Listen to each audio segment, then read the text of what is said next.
सफेद साड़ी वाली चुड़ैल का आतंक था।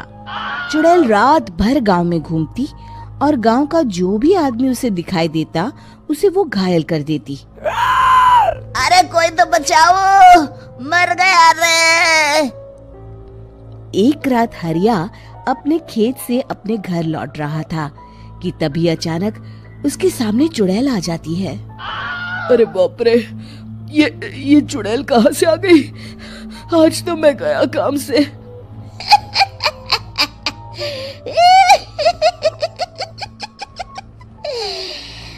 आज मुझे मेरा शिकार मिल गया।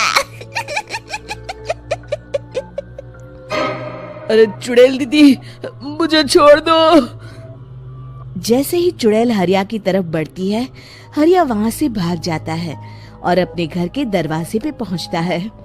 अरे भगवान, जल्दी से दरवाजा खोलो, मेरे पीछे चुड़ैल पड़ी है। हरिया की पत्नी जल्दी से दरवाजा खोल देती है। अरे आप इतना हाफ क्यों रहे हैं? अरे मेरे पीछे चुड़ैल पड़ी है, आज तो मैं बाल बच गया। जल्दी से सभी दरवाजे और सभी खिड़कियों को बंद करके बत्ती बुझा दो। तभी चुड़ैल हरिया के घर के पास पहुंच जाती है। अरे वो आदमी कहाँ गायब हो गया? मैं भी देखती हूँ आखिर कब तक बचेगा। मैं अपने शिकार को इतनी आसानी से नहीं छोड़ती। इतना कहकर चुड़ैल वहाँ से चली जाती है। वहीं दूसरी तरफ हरिया और उसकी पत्नी दोनों अपने घर की खिड़की से ये सब देख रहे होते हैं। अरे बाप रे, ये तो बड़ी डरावनी चुड़ैल थी। अगले दिन ये बात आग की तरह पूरे गांव में फैल जाती है और धीरे धीरे लोग चुड़ैल के डर के मारे शाम होते ही अपने घरों से बाहर निकलना बंद कर देते हैं। कुछ दिनों के बाद भाई, मैंने तो इस चुड़ैल के डर के मारे रात को अपने खेतों को पानी देना बंद कर दिया है। कहीं मेरी फसल सूख गई तो मैं तो कहीं का नहीं रहूंगा। साहूकार का कर्जा कैसे चुकाऊंगा? अरे भाई, पूरे गांव वालों का यही हाल है। पता नहीं ये चुड़ैल हमारे गांव में कहां से आ गई। फिर एक दिन गांव के पास वाली नदी के किनारे एक बहुत बड़े तांत्रिक के आने की बात कुछ गांव वालों को पता चलती है। वो लोग जाके ये बात गांव के मुखिया को बताते हैं। मुखिया जी, नदी के किनारे एक बहुत ही पहुंचे हुए तांत्रिक बाबा आए हैं। हमें उनसे मदद मांगनी चाहिए। मैंने सुना है वो बड़े बड़े भूतों और चुड़ैलों को अपने वश में कर लेते हैं। मुखिया जी सभी गांव वालों को लेकर उस तांत्रिक के पास पहुंच जाते हैं। ओम फट स्वाहा, ओम फट स्वाहा। तभी तांत्रिक अपनी बंद आंखों को खोलकर कहता है, क्या बात है? तुम सब लोग यहाँ क्यों आए हो? मुखिया जी उस तांत्रिक को सारी बात बता देते हैं।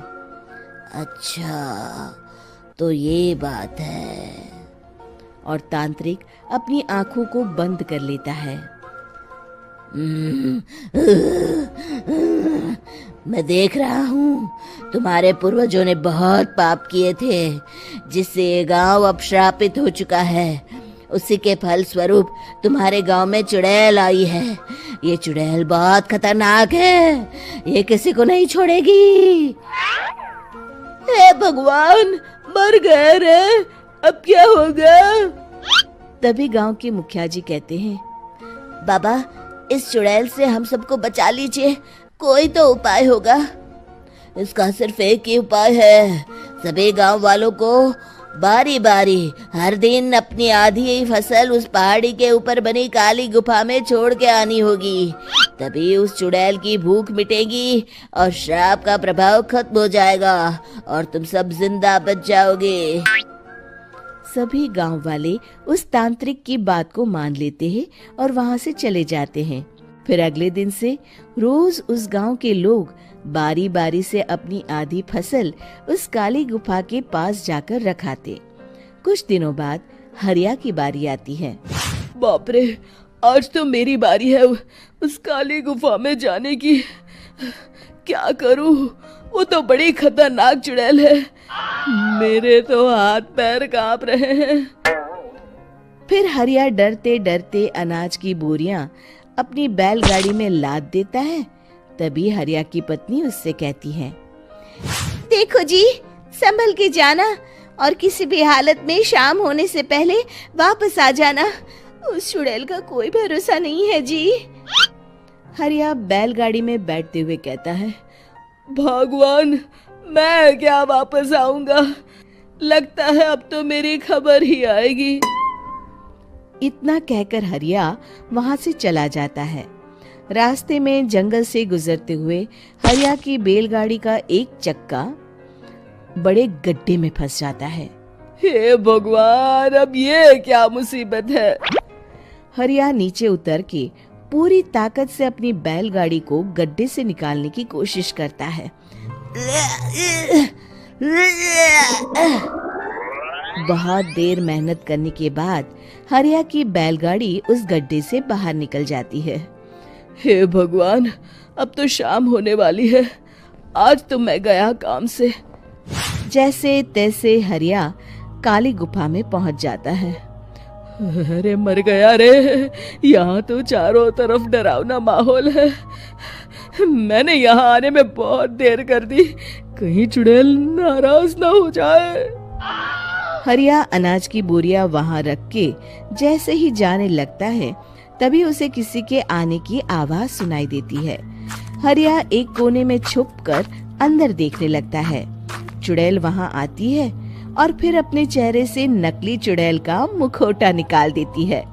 हरिया ये देख के हक्का बक्का रह जाता है। तभी चुड़ैल कहती है, भैया यहाँ आना। आज तो बहुत अनाज आया है, इसे मिलाकर अब हमारे पास ढेर सारा अनाज जमा हो गया है। कल ही हम इसे शहर में बेच आएंगे और माला माल हो जाएंगे। तभी अंदर से नदी के किनारे वाला तांत्रिक बाहर आता है। अरे, ये तो तांत्रिक बाबा है। हाँ, अब तो हम दोनों की जिंदगी मजे में कटेगी। गांव वालों को बेवकूफ बनाना इतना भी मुश्किल नहीं था। लोग तो तुम्हें सच में असली चुड़ैल समझते हैं। हाँ, तुमने सही कहा। अब ये गांव वाले चुड़ैल के डर से जिंदगी भर इस काली गुफा में अनाज पहुंचाते रहेंगे। अच्छा, तो ये बात है। ये दोनों पूरे गांव वालों को बेवकूफ बना रहे हैं। अभी जाकर सबको बताता हूँ। हरिया उन दोनों की पूरी बातें सुन लेता है और जल्दी से वापस गांव में आता है। गांव वालों को पूरी बात बता देता है। इससे पहले वो दोनों हमारा अनाज लेकर शहर जाए, हमें उन दोनों को पकड़ना होगा। उधर दूसरी तरफ नकली तांत्रिक और नकली चुड़ैल बनी औरत एक बड़ी गाड़ी में सारा अनाज लाद के वहां से निकलने की तैयारी कर रहे होते हैं। जल्दी करो, इससे पहले हमें कोई देख ले। हमें यहाँ से निकलना होगा। और तभी वो दोनों देखते हैं कि सामने से सभी गांव वाले अपने अपने हाथों में मशाल लेके आ रहे हैं। दोनों बुरी तरह डर जाते हैं।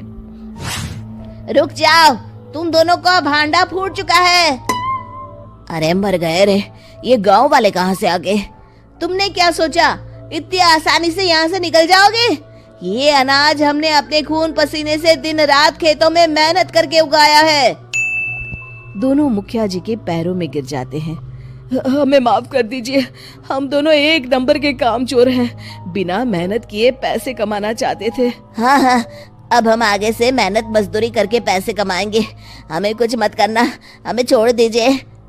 इतना कह के दोनों गांव छोड़ के भाग जाते हैं और सभी गांव वाले फिर से खुशी खुशी रहने लगते हैं।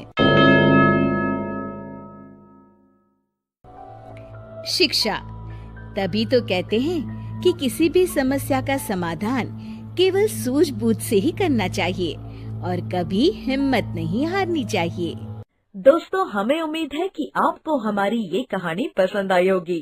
कृपया हमारे चैनल को सब्सक्राइब करें और सभी अपडेट्स के लिए बेल आइकन जरूर दबाएं।